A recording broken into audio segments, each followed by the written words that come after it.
welcome to Edinburgh Napier University MBA webinar. My name is Helen Spiropoulos and I'm the Admissions Manager at Stafford Global.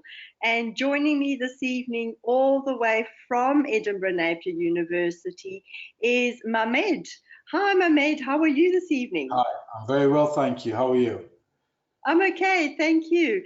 We're having such lovely weather here in the Middle East, and I'm sure you're having some good weather there as well.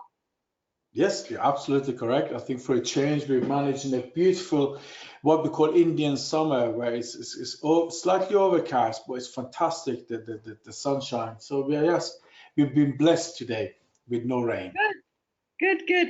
And I'm looking here on my right-hand side, and I can see there's quite a lot of you that have joined us. As far afield as Africa. Great. Wow. Welcome, everyone.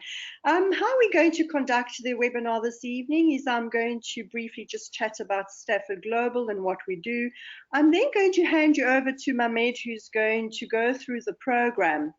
And then right at the end of the presentation, you will have the ability to actually type in all your questions that you'd like to ask Mammed or myself. I am going to sift through these questions quite carefully because a lot of them are similar, if not identical. So do listen out for the question and all that important answer. Okay, so let's get started. Who is Stafford Global? Well, we were established in 1993 and we are a resource center for distance learning education in the Middle East as well as in Africa. We are currently the resource center for 6 UK universities across 4 continents. And one of our most important universities that we do support is Edinburgh Napier University. We do offer a variety of programs ranging from certificates to diplomas, bachelor's, MBAs, MScs, right through until doctorates. So we really do have all the programs for your personal as well as your professional needs. Now, the mere fact that you are with us this evening means that you have been in touch with one of our experienced academic consultants. And our mission here at Stafford is to assist you throughout your application process and to also offer you some administrative support as well as some academic guidance. Okay, so I'm now going to hand you over to Mammed and I shall join you towards the end of the presentation. Over to you. Helen, thank you very much for that introduction. And good evening to everyone. It's been an absolute pleasure to really share this evening with yourselves, and thank you for taking time to join this webinar.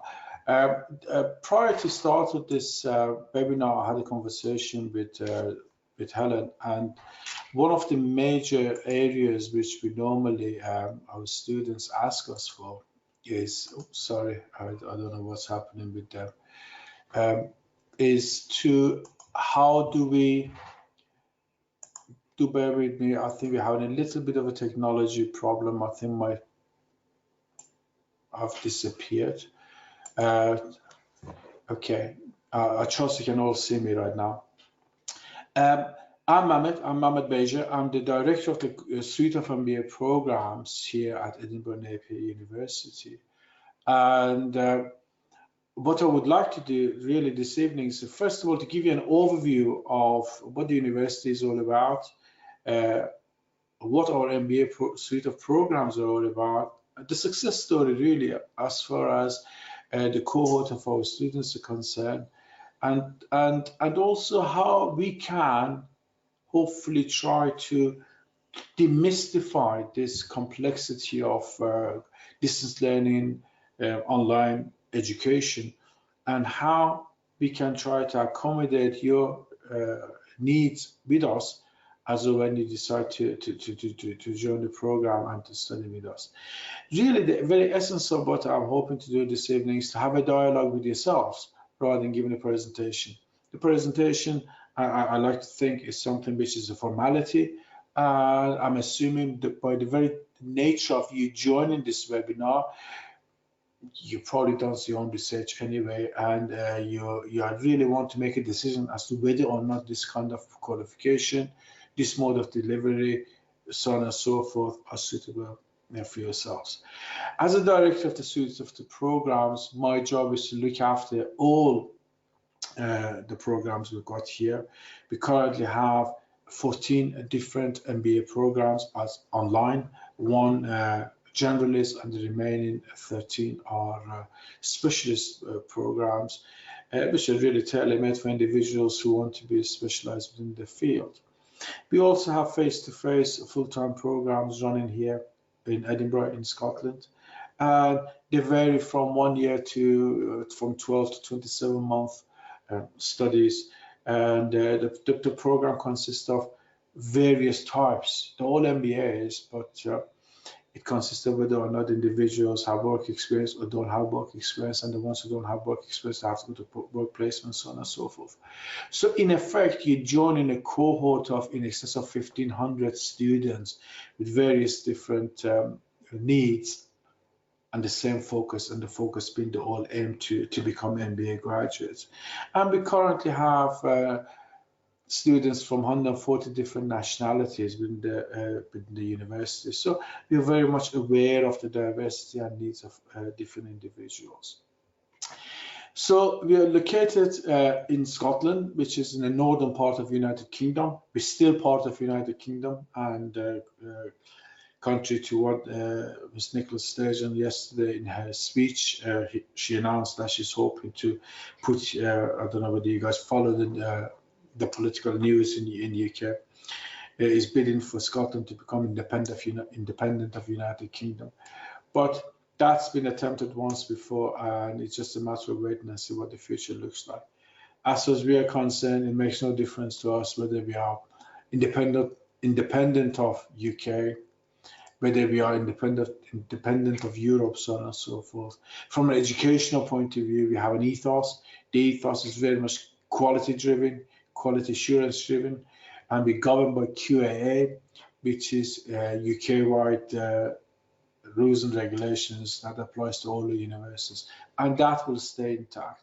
And I'm proud to say we are part of one of the probably most solid and collegiate establishments as far as higher education is concerned. We are housed in Edinburgh, which is the capital of Scotland. As I'm sure majority of you, ladies and gentlemen, are aware, United Kingdom consists of 4 countries, and one of those countries is Scotland, and that's where we are in northern part of the actual nation. And it is a beautiful country. It is, in my mind, I suppose, I'm very biased towards it because I live here, but even according to the rough guides, Scotland and Edinburgh is classed as one of the most beautiful countries in the world, which is quite a feat. And we are home to the largest arts festival in the world, for example. Although the population of the whole nation, the whole of Scotland, is only 5.5 million, and the population of Edinburgh is just short of 600,000, we still manage to host the biggest festival in the world every August, and it's by the name of Edinburgh Fringe. And the population actually increases from 600,000 to almost 2 million people. And that gives an indication of what a magnet this small nation and this lovely capital is. And from an innovation point of view, Scotland is very well known globally, UK-wide, Europe-wide. And at the moment, we are home to more than 100 FTSE business startups, which, considering again the sheer size of the country and the small population of the country, to have such major companies, top FTSE 100 companies based here, it gives you an indication of really what the town and what the city and what the country is all about. And you may be asking us, what's all of this got to do with our education? I want to study MBA. Why is Mammed telling me all these things? And the reason I'm saying this is because we are very well known as far as top FTSE companies are concerned and global organizations are concerned. We have one of the highest levels of employability within any university. What that means is organizations know our graduates' feet are very, very firmly on the ground, and our graduates know the capabilities, have the capability to transfer the knowledge into practice, what we call KIP. And is that employability is something which that we're proud of. So we are not just educators, we're making absolutely sure all our students manage to transfer that knowledge into something tangible at work level. And nurturing student talent is really part of the DNA of what we're dealing with. And being number one in the UK for that is something which we're very, very proud of. We have numerous number of awards, needless to say, for university to be successful like our university, we have to have awards and have to be recognized. 350 business startups supported in the last 10 years alone. What that means is students who come to study with us, 350, they managed to set up 350 businesses and is still 10 years later, still running. Our research, the way we research, we all research active and we make absolutely sure majority of our research are what's called applied research. So we try to be on top of our game, we try to be on top of all the changes that are happening, and we try to maintain that balance between the organizational setting, the requirements of organizations, the requirements of legislation at local, national, and global level, and how organizations can fit within the behaviors that's required from them. And the graduate employability is something which I talked about earlier on. 95% of our graduates within 6 months of graduation, they're in full-time employment or they're going to further studies. And that's something which it really advocates what I was trying to put across earlier on about how industry, the university, the organizations, national and international, recognize. We currently have just short of 20,000 students from 130 different nations on the slide, but however, the latest figure we've got has gone up to 140 different nations. These figures, you've got to bear in mind, we look at it, take a tally, and every September we take a new tally, and the figures have just come out. Just shy of 14,000 of our students are here in 3 of our campuses, and the remaining 6,000 or so students are either digital virtual students like yourselves, which consists of almost 2,000, and the remaining 4,000 are spread throughout the globe in different centers we have with the different partners we have. Hong Kong University is an example of it. We've got 2,000 students which partner with Hong Kong University, and 2,000 of our students are housed in Hong Kong University, and we go there and we provide education to them. We put together the global online programs purely to meet the demands of the future managers and leaders. We live in a digital world. We live in an environment where the just-in-time education, just-in-time business is the name of the game. And not every executive, not every manager, not every employee has the, I suppose, the freedom of time to be able to travel to another nation or to go and attend classes on a regular basis, purely because at management level, at senior level, we all have what we call a work-life imbalance. We continuously try to maintain a balance between education, our private lives, and our business lives. And whether we like it or not, at times they overlap. And we are very mindful of that. And with that in mind, we've created a program which it gives that sense of, I suppose, belonging to our students, but in the same time, they can study from anywhere, any place, anytime. So we created this global online programs to really offer full flexibility to students who want to go into higher education. And we have, in order to make absolutely sure this works, we have features on the actual program that really tries to guide it to get through it. And that's something we talk about later on. Our global exposure is literally is what on the screen right now, is absolutely enormous. And again, that reinforces, hopefully to yourselves, that the importance of us being aware of the cultural diversity, the needs and the requirements of different nations, different individuals. And our main aim of creating global managers and global leaders, it's almost impossible now to live in isolation of just one cultural environment. Edinburgh Napier University MBA really is designed for yourselves. I explained already about this this particular style of education, and what we've done is regardless of whether our students want to have a specialist MBA, whether they want to have a generalist MBA, they have to have a certain cornerstone, certain foundations with regards to management and leadership. It makes absolutely no difference whether you're a doctor, you're a consultant, medical consultant, whether you're a management consultant, whether you're an engineer, whether you're a chief engineer, whether you're a civil engineer, a marine engineer, in finance, so on and so forth. Regardless of what your operation is and what your core business is, certain elements of your business is very specialist, is very bespoke, and it belongs to the intellectual capabilities of that organization. Hence our specialist programs. Nonetheless, no matter how specialist what your work is, there's certain generic requirements in order to make sure your business runs smoothly, in order to make sure you maintain a competitive advantage, in order to make sure you're on top of your game. To do that, we've created a foundation, and 4 out of the 7 modules that we have are those what we call core modules. Building and marketing a high-performing organization is one of them. But you don't have to be a marketing person. You don't have to be somebody who is into organization development to say that, because no matter what you do, you have to innovate. If you're in medicine, you have to innovate new ways of operations, new ways of medicine. If you're an engineer, you have to be aware of the latest innovations, so on and so forth. And no matter how fantastic the organization is, they're going to have to make sure to maintain a competitive advantage. Because the moment you reach your pinnacle, somebody else tries to come and overtake that. Global business economics and finance, again, is another module, which regardless of what you do, you've got to be aware of the consequences of global business, the consequences of legislation at national and international level, and dare I say the discourses that comes, be it from quotas, be it from political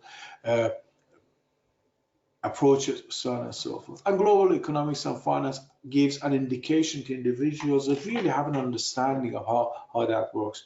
That doesn't make turn any of you guys into an economist, but it just gives you aware of it. Leading strategic decision making is one of the integral parts of what you have to do on the daily basis, because you have to have one eye on the operation and one eye in the future of the operation from a strategic point of view. Managing and organizing change within organizations is very much based on the behavior of the organizations. One of the biggest challenges, regardless of what your profession is how to implement change and how to make sure that's absolutely sustainable. No organization would want to have a middle to senior manager or a leader in place who's not prepared to make any changes and is not prepared to go from good to better. So managing organizational change works on the psychology of management and how to really try to get the best out of individuals. And leading strategic decision making is something which I already spoken about. So regardless of what you study, you have to study these 4 modules. The sales skills for managing an MBA project is something which I'll come to in a minute. Over and above your specialist modules, you're required to study 2 more modules. And if you study generalist MBA, you'll be asked to study contemporary issues in strategic management and managing innovation. And if you go into specialist route, instead of those 2 modules, you'll take the modules that you have on the screen at the moment, which relates to your specific specialism. Those modules will allow you then to have the specialist title after your MBA. Master of, for example, Business Administration, Banking, Entrepreneurship, Events Management, Finance, Health Management, so on and so forth. However, those 2 modules aren't sufficient to make you a specialist in your field. You have to study your research skills for managers, which is your MBA proposal for your final thesis based on your specific specialism. And you have to make sure your thesis are based on your specialism as well. So technically, slightly more than half of your studies will be within your specialist field, 80% within generalist, and the remaining 100% out of the 180 would be concentrated on your specialist field. So that's something I would like you to be mindful of. For example, you can't go and study specialist MBA in project management and based on your thesis on finance, unless that finance connected to project management of finance, health management, project management in health sector, so on and so forth.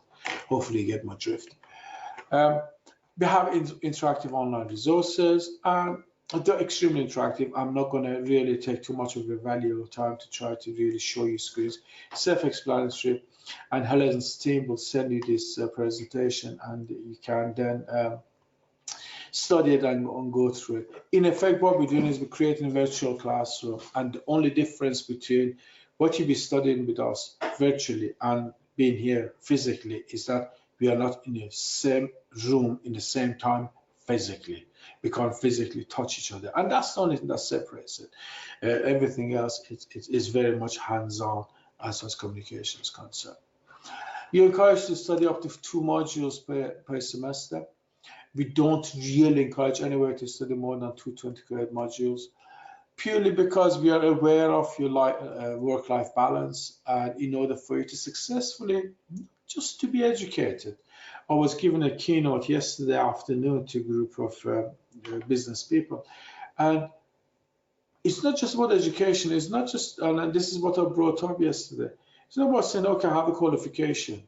You have to become qualified. Qualification alone is not sufficient. You have to be qualified enough to transfer that the knowledge and experience you developed during the course of your studies into something tangible. And that makes it what we call knowledge into practice. That's what increases your employability. That's what increases your popularity. That's what makes you much, much more marketable. And that's why our employability rate is sitting at 95%. We are not just making sure you have a qualification. We want to make absolutely sure you are qualified to do the job in a tangible way, in a sustainable way. And to do that, we have to continuously communicate with each other. All the online resources are available to you, all the books, all the hold in your hand kind of thing to put you through step by step of daily basis of what you need to study, how you can really examine yourself, how you can really test yourself, to make sure you're on the right track. And all the online resources are available in order to provide you with that backup. The units, every module is broken down to components, weekly components. Each one has 10 subject-specific units, and on weekly basis, you go through each unit, you test yourself on them. You actually do a self-assess test at the end of each unit, which is a fantastic thing, because in effect, what you're doing is you're taking your own pulse. You are actually testing yourself and your capabilities, your knowledge and understandings. And because we recognize that, and because we recognize the fact that your own personal reflection is fundamentally important, we encourage you to do those tests on a regular basis. And providing you do all the 10 end of unit progress tests successfully, it can actually count for up to 10% of the overall grade for that particular module. So the prescribed readings, everything is in there. But the most important thing with these studies is hopefully when you join us in January is to start with induction, go to induction process, try to establish what we're all about, how to do things the smart way. Ladies, gentlemen, I can assure you, your life is far, far too valuable to do it the hard way. You've got to find the smartest way of moving things forward. And the very first step is to do your induction with us in order for us to help you to develop how to do your prescribed reading, self-assessment questions, so on and so forth. We have discussion topics. We invite you to sage sessions on a weekly basis, the virtual office hours. You join other students, you talk to the relevant academic for that particular module. It's very much like going into a virtual classroom environment. Have discussions, have conversations. We have outline solutions to some of the questions that I put. Some of it's reflected studies. We get you to go put information on boards, to bounce that off other fellow students, so on and so forth. And all of this will help you towards that MBA community that we're trying to work towards. We have an academic year, which is reflecting on the slide that you have in front of you. And I'm sure it's quite straightforward and you find that quite useful. But this is something which I don't really want to turn into too much because it's quite self-explanatory. It really shows the trajectory of what you have to go through in order to successfully complete your program. You technically will have a number of trimesters. Our students tend to within 5 trimesters finish their studies. We don't do semesters, we do trimesters. What that means is each academic year we have three terms, and this slide really reflects what trimester 1, 2, 3, 4, and 5 technically looks like. We can alternate all sorts of different modules apart from the last 2 modules, which is research case for managers, which is the scope and study for your project, is the proposal for your project, and your actual dissertation project, which is 40 credit. That's the only credit, that's 40%, 40. And again, another slide giving you an example of how our platform, which we call a Moodle platform, looks like, and how the interactive program looks like. You guys are all computer savvy. Every time I come to Dubai, I meet students, fellow students in Dubai. You're used to this because you're all computer savvy. You all have your iPads, your iPhones, so on and so forth with you. You know how it works. And we try to make it exactly the same as what you precisely used to and you're familiar with. And it's quite a lot of what we deal with is based on the intuitive learning of the platform. And we have weekly bite-sized learning, as I explained earlier on.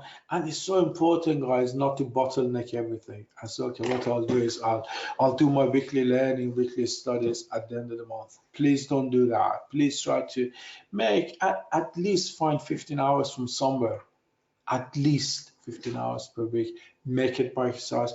Because think about this, guys. Your problem isn't getting that qualification. That's the easy part. The biggest challenge for you is going to be once you have that qualification, once you have the Master of Business Administration after your name, MBA, that becomes a claim to fame. That badge of honor brings responsibilities, and the new posts you be getting, the new opportunities that comes your way, you're expected to know what to do, how to do it, and why to do it. So that's why we make absolutely sure you don't just get qualification, we make sure for you to become educated in order to transfer that knowledge into practice. So places to interact, so on and so forth. All of these will allow you to get very hands-on. And please, no matter what you do on a daily basis, on a weekly basis, draw a parallel between that and what you do, and try to make it somehow to become alive. And that makes it much more memorable for you through reflection. And that's something hopefully will give you much better return on your investment of time. Reflective responses are captured in the workbook, and that's really is what it says. It's for you to reflect on. And bear in mind what you're dealing with is social science. There is no such right or wrong answer. It's appropriate or inappropriate answer.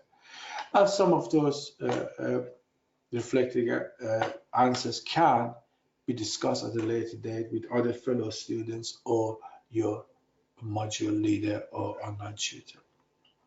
The module leader and online tutor, they work in tandem with each other, and their job is to give you all the backup and all the help you require. And for some reason this jumped the page too quickly. And we have a global online support team here in Edinburgh, and we also have a support team for you guys over at Stafford. Stafford will look after you as far as administration is concerned, or if administratively you need guidance, so on and so forth. They make that judgment, and then they pass that information on to us. But rest assured, the buck stops with us ultimately, and you have a 24/7 online support system in place, and we do absolutely make sure to get back to you within a matter of 24-48 hours with any questions that you have, so you never feel alone. There is an interview requirement for you to really to join this particular program. I've been normally expecting individuals to have at least honors degree at 2 level, British standards, and 2 years relevant work experience.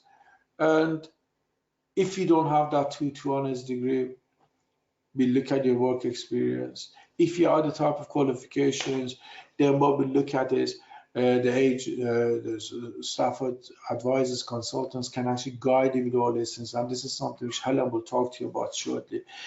You get all the guidance. There is no such thing as 2 + 2 = 4 as far as our MBA students are concerned. So if you feel at times that you may not have something, but you have something else instead, just talk to us. We have a look at it. Our job is to really to make sure we are not setting you up for fraud, and we may accept you to go on to do the program without even having a degree, providing you have other things that can compensate for that.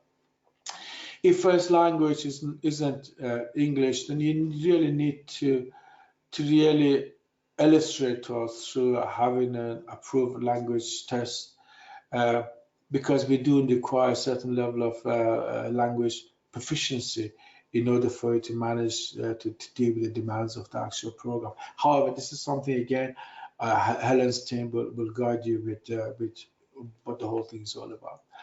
We get decent feedback from students, and we're very, very proud of those feedbacks. And I've just put a few snippets of it in for you. And these are something that's unsolicited. These have come from our students, and they genuinely say, oh, guys, thank you. Thank you. This is what I'm doing. Be it airline pilot, be it a consultant, be it a manager, so on and so forth.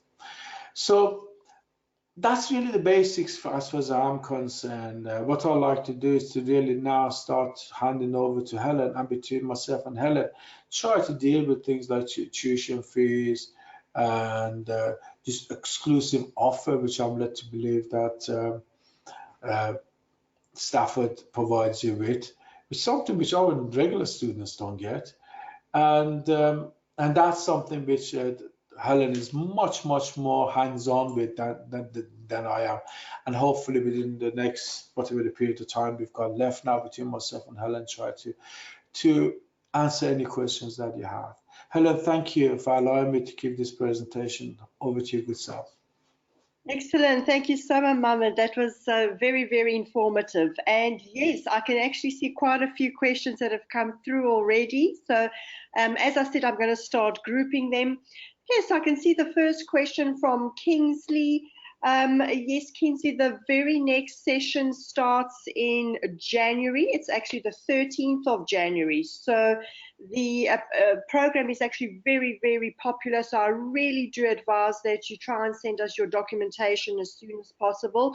And in terms of fees, as Mammed has said, do get in touch with your academic consultant. We'll be able to give you a breakdown of the fees, and there are very flexible monthly installments. And we do have that exclusive Stafford grant of $1,000 US. So do send your application documents so that you can avail that. Okay. Can you please let me know what the ranking of Edinburgh Napier University is? It depends on the actual ranking and where it comes from. We have, within education point of view, we have so many different ranking based on so many different facets, be it student experience, be it business school ranking, be it the university ranking, be it the program ranking. We're quite top ranking as far as the program is concerned. We're very well known. Our highest rank at the moment is our employability rate, sitting at 95%.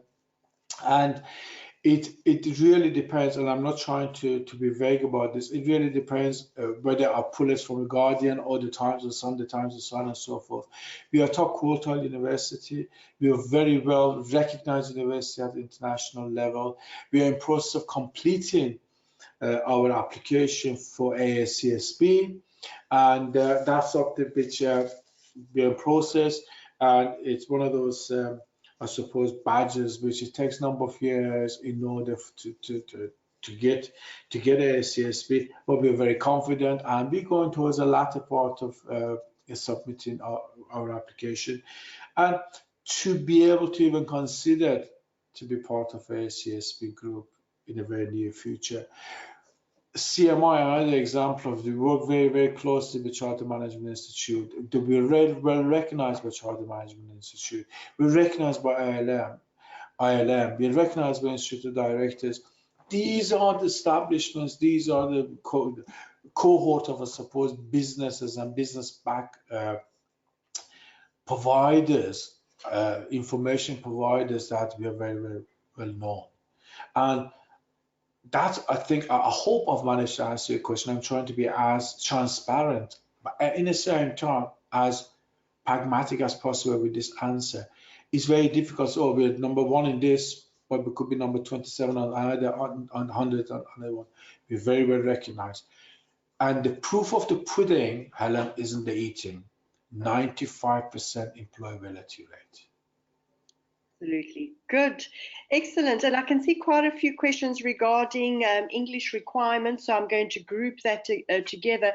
The standard English requirement for this program is the IELTS 6.5. However, do please get in touch with us at Stafford, because we will advise you, dependent also on your degree certificate, where it was done, which university. So there are quite a lot of factors that are taken into consideration with regards to that English requirement. So please do get in touch with us regarding that. And the same applies to the fee structures. Okay. Okay, is this degree recognized worldwide? And can I get into Canada, for example?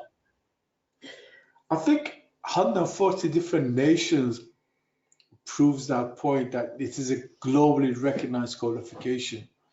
We are proud of that. And in one of the slides, if you recall earlier on, I put up, which I'm just going to try to get to it.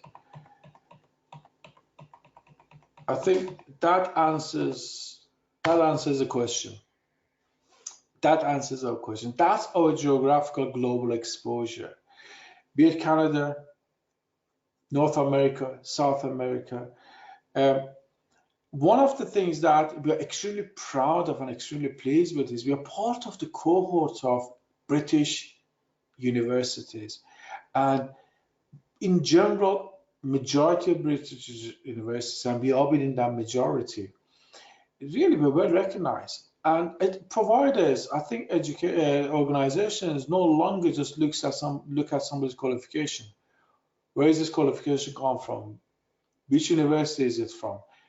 We're a capital-based university. We're a well-recognized university. We are we're number 7, but the 7th largest global economy. And our university is housed in one of the capitals within United Kingdom, spreading geographically 140 different nations. I think that more or less is a proof that how well recognized and how well respected we are. That's something which I'm very biased towards and I'm very proud of, because I spent my life, 15 years of my life here so far, and I wouldn't be anywhere else.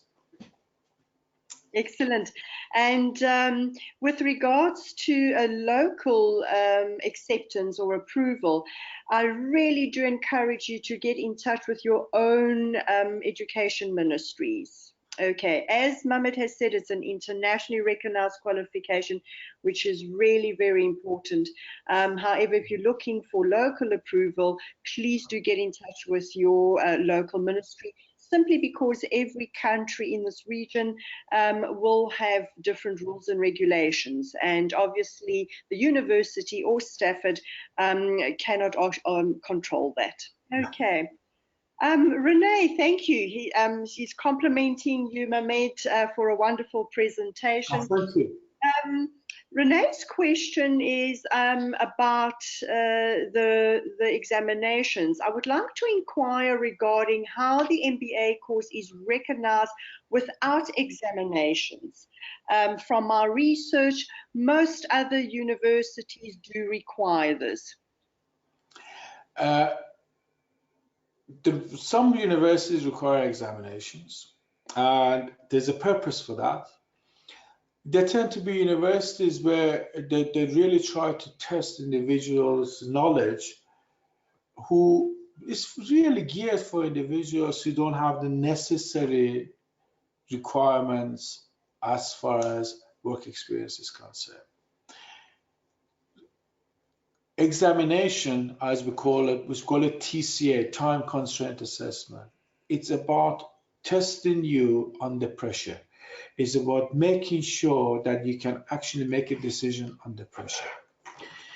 The worry about time constraint assessment is that as a manager, as a leader, what we are promoting here, and we are not alone, quite a number of universities like ours are promoting that. We want you to become a reflector, critical thinker. Critical thinking is the cornerstone of our program. Critical thinking is giving us that 95% employability rate. Critical thinking is what we promote. You have to be able to do. I touched on that earlier on, Renee, from what to how and why. To do that, you have to go into absolute depth. To do that, you have to become a strategic thinker. To do all of these things, you could require reflection. And the reason we haven't got what we call a traditional style of examination is because it's no longer fit for the purpose of what we're trying to do. And the reason we encourage you to do the examination, which technically you are, with the end of unit progress tests, at least once a week, 2 modules, twice a week, 10 units, 20 times you examine yourself, 20 times you put yourself on the time constraint assessment to do the end of unit progress tests. If that doesn't make you, I suppose, find a way to find your own mojo of how to think under pressure, how can a 2.5-hour exam at the end of a module help you? And that's what we try to create, what we call this yin and yang. We got that part of it, 10% of it is very much based on you finding your own, I suppose, strengths and weaknesses, which nobody else can find that, and 90% of it, then a reflective piece of coursework in order to develop your strategic thinking and getting you from what's called single loop learning to double and triple loop learning, from what into how and why. I don't know if I answer your question or not. More than happy to expand on that if you wish me to do so. Good. And is there a specialization in accounting in this MBA? We do have, I believe, in accounting and finance, MBA in accounting and finance, which quite a number of ACCAs tend to study for that. At times, by the way, Helen, it's timely for me to say this, at times some of our professionally qualified accountants write to us and say, okay, I'm an ACA, I'm chartered, I'm certified ACCA, and can I get some exemptions? What we have to do is we have to look at the trajectory of the qualifications, what levels educations do they have, as a master's level, is undergraduate level, so on and so forth. And if we find that they have done the studies very similar to what we do at the level that we require them to do, we might even give them an exemption. Excellent. Is distance learning written on my transcript? I can understand it won't be written on the certificate, but what about the transcript? The mode of studies, all transcripts will have that mode of study. We are not determined. This is something QA is very happy with, which is quality assurance for the whole of the United Kingdom. And they say the mode of study should reflect the actual qualification. To us, MBA is an MBA is an MBA. Be it distance learning, be it blended learning, be it online learning, be it full-time, be it part-time. The mode of delivery shouldn't in any way influence the level of knowledge, understanding, and the standards that you're going to have to be educated. As a result of that, we will not put online on your actual certificate. As far as the transcript is concerned, by its own nature, you have to put on the mode of study. And we've never really had any issues with that. We've never had any issues. And really, it's not about, I don't know whether there is the motivation behind this question. You study an MBA, you're an MBA graduate, and you're going to be joining a cohort of individuals, including, you know, some very well-known alumni as we have. Sean Connery is one of them. And the head of Mercedes-Benz, Daimler, I think he moved on now to another organization as an MBA graduate. And they're all MBA graduates. Modest delivery shouldn't influence it. Absolutely. Is there a way that I can perhaps come and see any of my tutors on the campus? Or alternatively, if I need additional assistance, can I Skype my tutor? You can. The system we have in place at the moment, I didn't catch the name of the individual who asked that question. I think it's a very, very important question.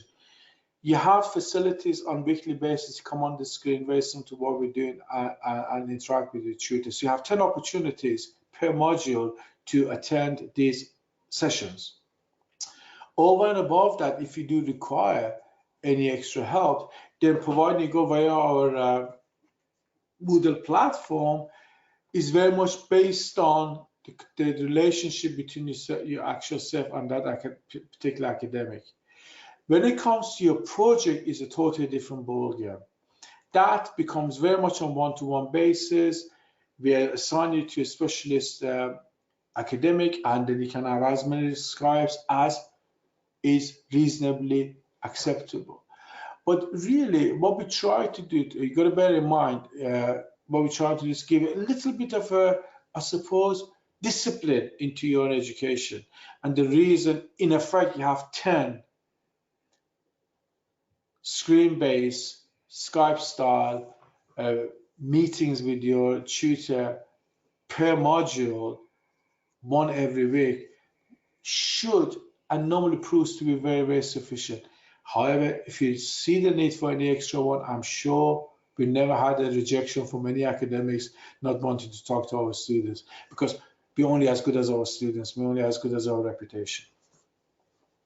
Okay, and the next question is, I would be interested in project management and hospitality specializations, as it does relate directly to my previous qualification.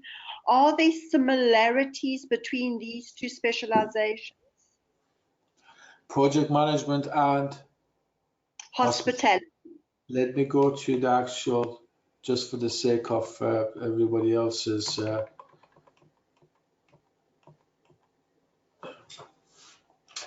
Project management. We've got MBA in project management, which consists of management, innovation, and project management. You can't, for example, take the hospitality from hospitality management and bring, say, okay, hospitality and tourism management, what I want to do is I want to make up my own specialism and call it MBA in project management hospitality. However, it goes back into when it comes to putting the scope and study for research skills for managers, you might be able to write your final thesis based on project management within the hospitality sector. So we don't have a qualification where individuals say, okay, I'm going to create my own. Doing it like that, it becomes slightly fluid. And from quality assurance point of view, that could be very, very difficult to challenge. I hope I answered the question correctly. Yeah. Renee, if you can actually get in touch with your academic consultant, we'll be able to provide you with a bit more information about the modules. We can also perhaps give you some module descriptions so that you can have a look through that and see if it actually does meet your personal and your professional needs. Okay, I do have a very stressful job and I do travel a lot, but I do want to finish this MBA in the shortest period of time.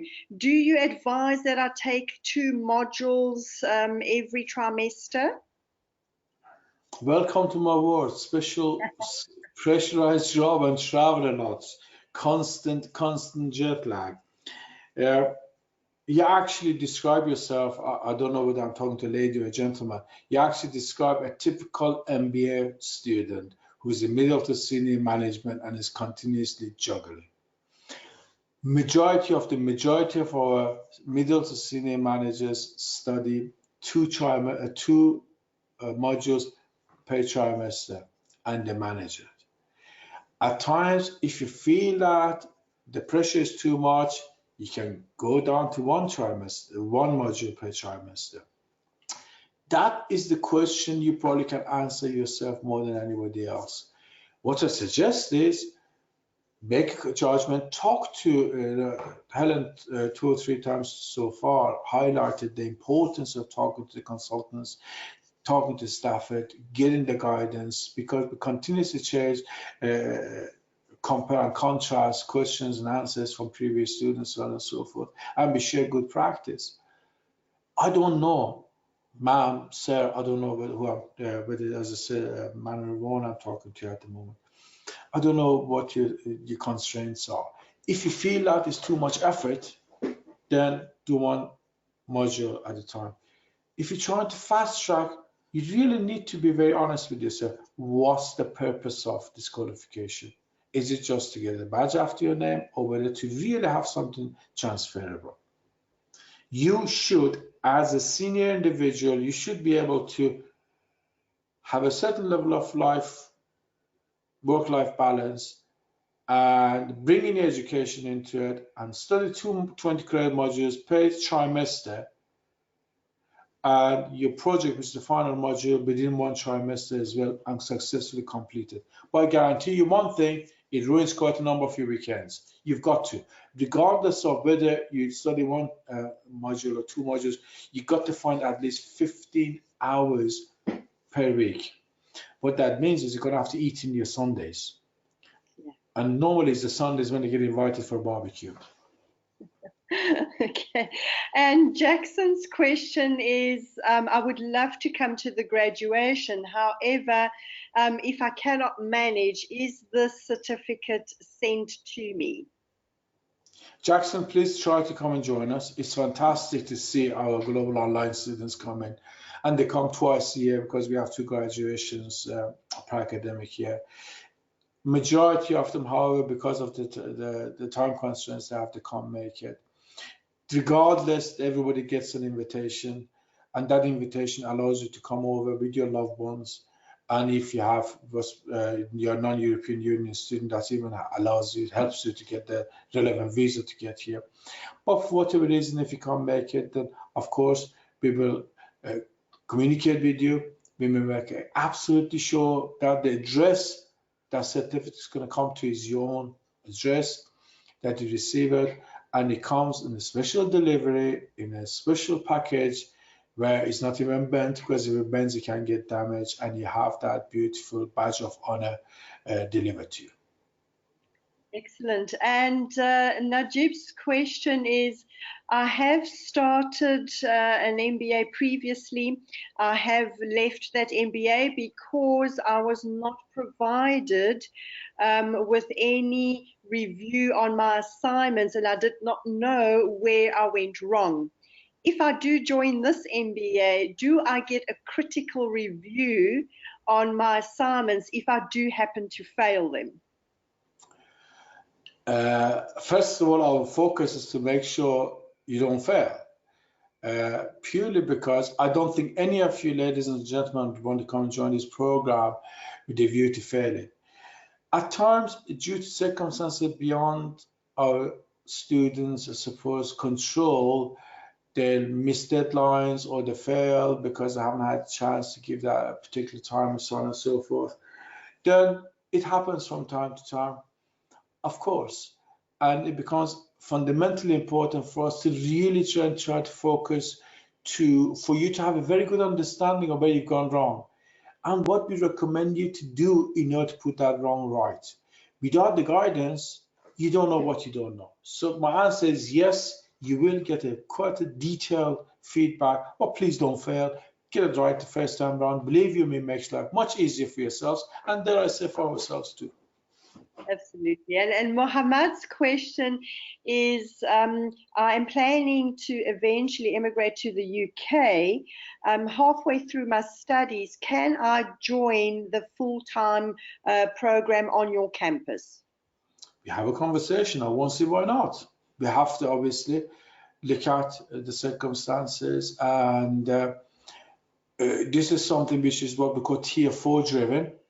There are certain rules and regulations as far as being a non-European Union. I don't know whether you're European Union resident or non-European Union resident, and we're more than happy. What we do is we transfer those credits that you already have into the face-to-face full-time, and you apply through the tier 4, through the Home Office for a visa, and they'll give you the appropriate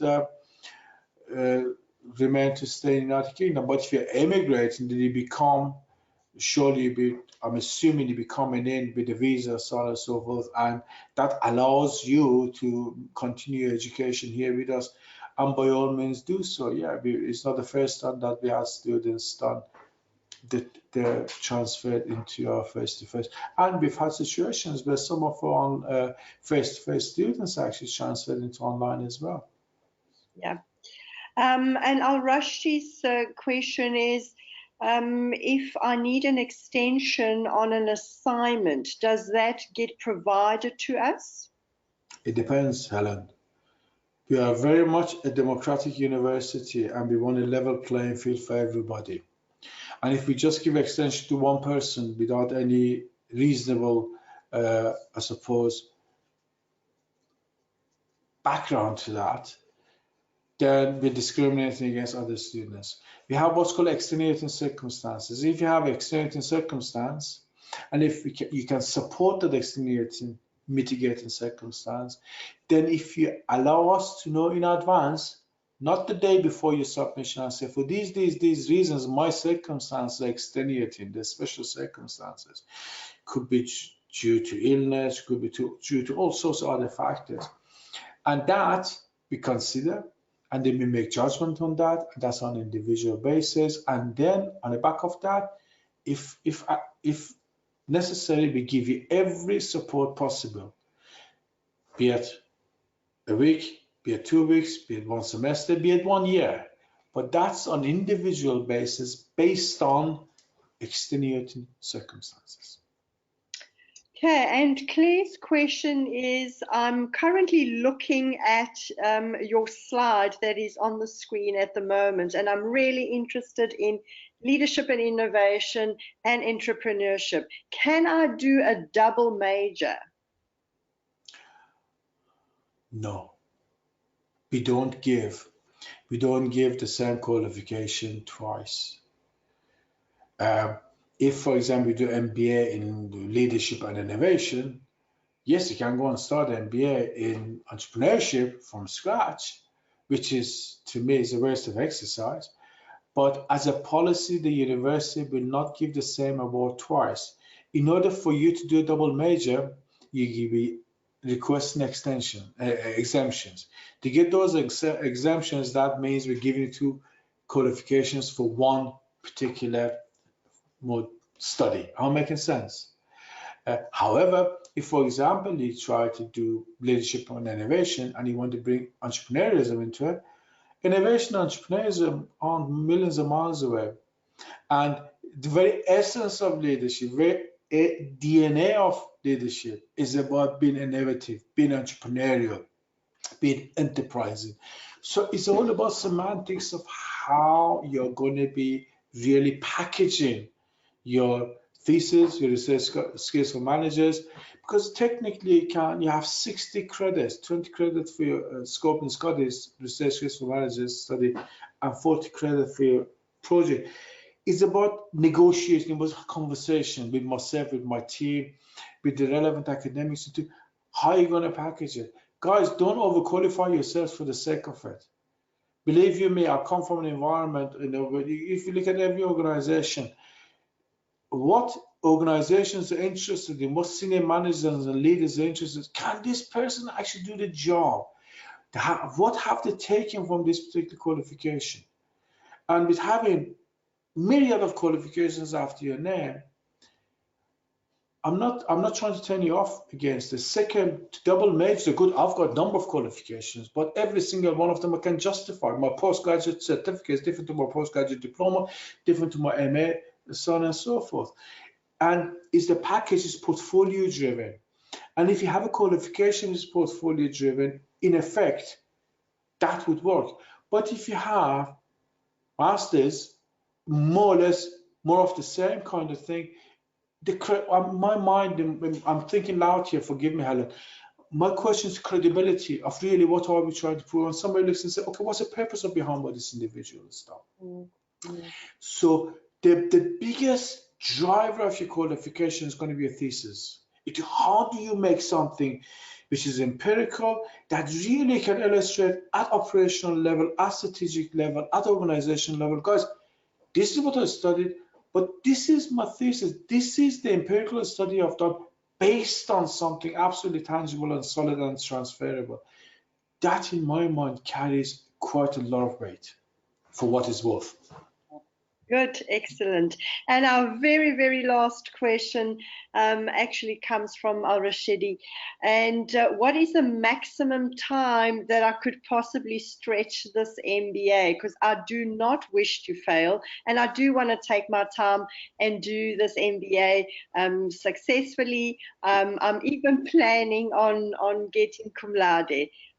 So what is the maximum time I complete this MBA? Okay. It was Rashid who asked this question, yes? Oh, Rashid, yes. Rashid, my dear, is very much based on the circumstances. You can, if you work it out, 2 modules per trimester. We have 3 trimesters per academic year. You can do 6 modules in 1 year, and then further 2 modules the following trimester, and the following 6 months. In effect, within 18 to 24 months, you can become an MBA graduate. That's minimum.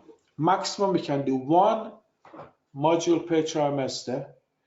So within 1 academic year, you do 3 modules rather than 6 modules, so you can spread it. You can make it as short, to near to 18 months, or as wide as over 3 years. But your circumstance might be mitigating, might be extenuating. You may want to take a year out due to all sorts of factors. So it very much depends on what the circumstances are. However, one word of advice to your good self is, please be careful. You need joined up thinking. And I think if it's too much of a big gap between one module to another, so on and so forth, that sustainability of the thought processes might be, I don't know, it might be compromised. And that's something which I'm very mindful of. But we try to meet your needs. Our personalities, our needs, our learning styles are very similar to our own fingerprints. We're all different. Again, it goes back to communicating with myself, my team, and we find the best, I suppose, platform, best strategy forward for you to achieve your qualifications successfully. Excellent. Okay, well, there were fantastic questions this evening, Mammed. And again, thank you very much for taking the time to do the webinar and answering all these questions. Again, thank you very much for everyone participating this evening. As I said, we are currently accepting applications for January, limited places available. Please get in touch with us so we can actually send your application to the university and get that very important unconditional offer. Again, Mammed, thank you so much, and a good evening to you, and a good evening to everyone. Thank you very much for the invitation, and thank you for giving me this opportunity, Helen, and I wish everybody good luck. Have a good evening.